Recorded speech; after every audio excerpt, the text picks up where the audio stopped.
NBA stars get paid big money, and some stars use that money to buy ridiculous things. "My shoes cost more than your house" is one of the most famous Ric Flair soundbites of all time. It's funny, preposterous, offensive, but the best thing about it is that it's not real. Buying shoes worth more than someone else's house would be a particularly dumb thing to do, considering how hard it is to make money in the world today. Athletes buy some pretty outrageous things, which explains why 78% of NFL and 60% of NBA players file for bankruptcy 5 years after retiring from professional sports. However, we can be pretty certain that none of them would buy such expensive shoes, right? Right? Welcome back to the Clutch Central channel. Lay back, grab your favorite snacks, and be prepared to hear how some NBA players spend big money on ridiculous things.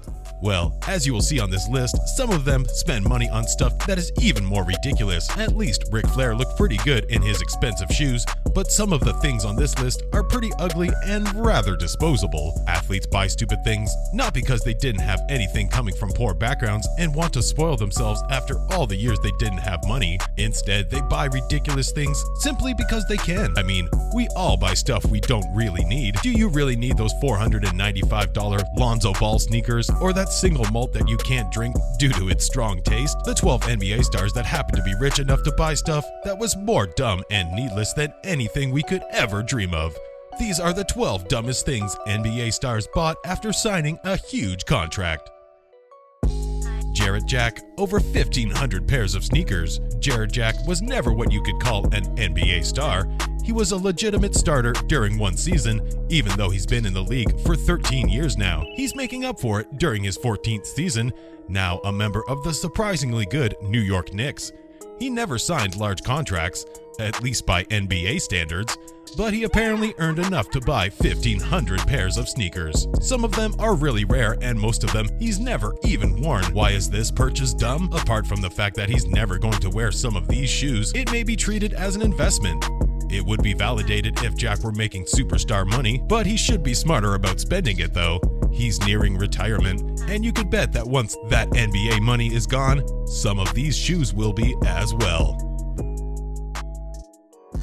Latrell Sprewell, a yacht he couldn't pay for. Latrell Sprewell is one of the most explosive shooting guards / small forwards during his time in the NBA. He was instrumental to the success of the New York Knicks and Minnesota Timberwolves. He made over $100 million during his playing career, but he could have made over $120 million if he didn't turn down his final contract with the Timberwolves. The $21 million they offered him for 3 years of his service was turned down by Sprewell, who explained that he had a family to feed. Apparently, feeding the family meant splurging on a $1.5 million yacht. Clearly, Spree was a nickname well earned. The yacht was seized by U.S. Marshals as the player eventually went bankrupt. His is definitely a cautionary tale of how not to negotiate a contract. Granger, personal Batcave. Who doesn't love Batman, apart from having the best villains? Sorry, Spider-Man. He's a dark, deep, and interesting character. Granger decided to show his devotion to the Dark Knight in a very peculiar way by building his own Batcave. He made his intentions known as early as 2008, stating that if he ever bought his own house, he would build a Batcave in it. It's hard to say if he kept his word, as the updates regarding his special room stopped around 2012. Back then, he was talking to reporters about meeting with contractors and designers. The cave was supposed to have a moat and be based in his house in Albuquerque. Its completion is a secret that'll never be known, but just the fact that he consulted on going through with it is ridiculous. Gilbert Arenas, a very expensive fish tank. Agent Zero / Hibachi was at one point one of the most exciting ballers in the NBA. He played like a man possessed, predicted game scores, and signed large contracts. In 2008, Arenas signed a 6-year, $111 million deal with the Washington Wizards. After playing just 13 games a year before due to a knee injury, it was a sign of things to come, as Arenas never regained his form and was involved in a very shameful locker room incident. He received the last check from his giant deal in 2016, but he was still verging on bankruptcy. This becomes understandable when you consider things he spent his fortune on. One of them was a $1 million shark tank. He also needed to spend $5,000 a month to feed them, plus employed a caretaker. Arenas had to remove the aquarium and sell the mansion it was situated in. Eddy Curry, the most expensivest cable. If you're a true 2 Chainz fan, you've probably seen his very interesting GQ internet show, Most Expensive S. In it, the superstar rapper tries bottled water worth $100,000 or eats a $295 burger. If he would frequent Eddy Curry's apartment during the center's days as a Knick, he would be able to watch what was probably the most expensivest cable. Curry wasn't very good with money, as he once took out a 5-month, $570,000 loan at 85% interest. He also overpaid for his New York apartment, which he was just renting. The one expense that stands out the most is his $1,075 monthly cable bill. Nowadays, his 6-year, $60 million deal doesn't stand out as much, but then, 2005 to 2011, he was one of the highest paid players in the league.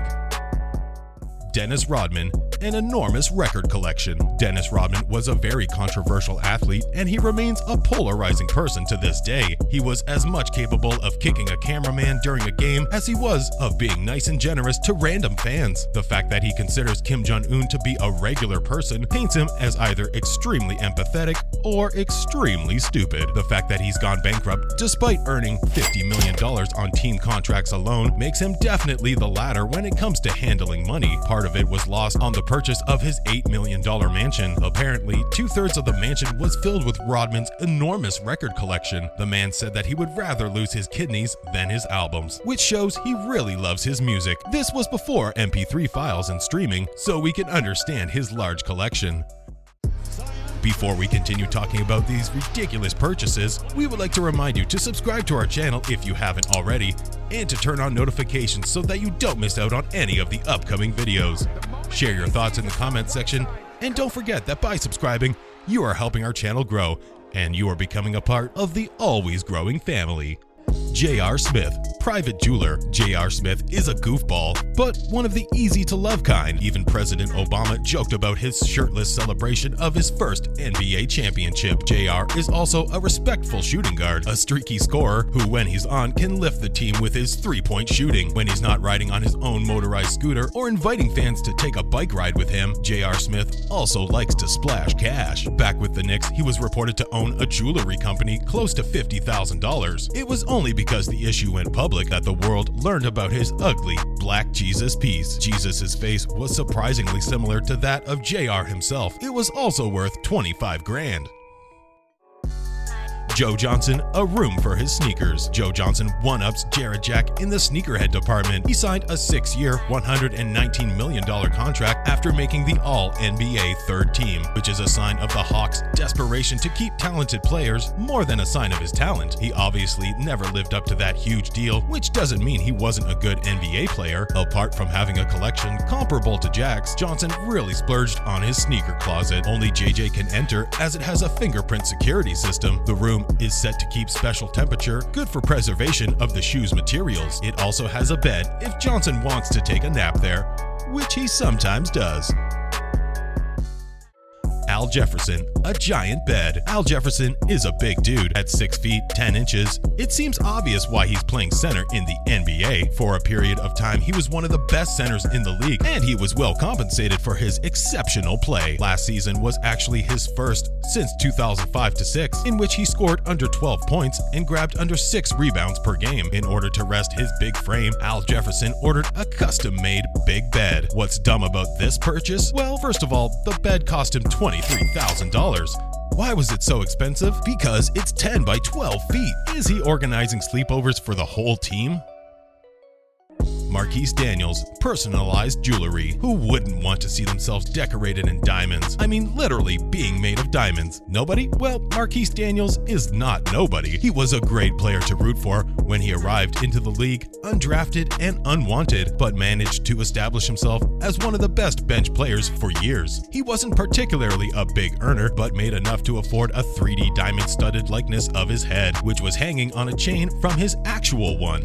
Not a smart move. That level of vanity is pretty ridiculous, and considering he didn't have an illustrious career, he should have put that money into better use for his retirement.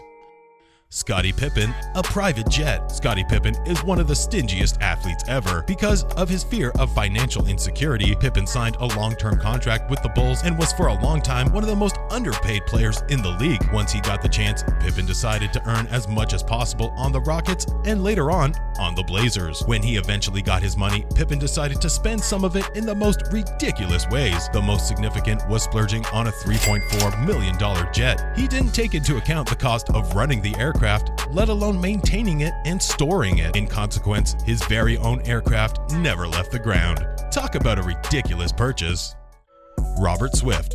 All the illegal things. Remember Robert Swift? The center was picked by the Seattle Supersonics ahead of Chris Humphries, Tony Allen, or Trevor Ariza. The fact that these players are mentioned as one of the passed on by the Sonics shows how big of a bust Swift was. He played 97 games during his 5 seasons on the Sonics and Thunder. There was more to his on-court issues than his injuries. Swift had mental health issues which played into his substance abuse. He wasn't the highest paid guy on the team, but he could afford supporting a group of people that can be described lightly as the wrong crowd. After Swift went bankrupt, the foreclosed house he left behind was filled with beer bottles, firearms, and ammunition. This was in 2013. In 2014, he was arrested for unlawful possession of a firearm. In 2015, he was arrested for an attempted home invasion. Swift was under the influence during the incident. This one is more tragic than it is ridiculous. Before we wrap up this video, we want to thank you for watching and to invite you to subscribe to our channel. Make sure to turn on notifications so that you don't miss any of our videos. And leave your opinion in the comment section. Do you agree with us? Thank you for staying till the end, and we will see you in the next video. Bye! I mean, he played last night.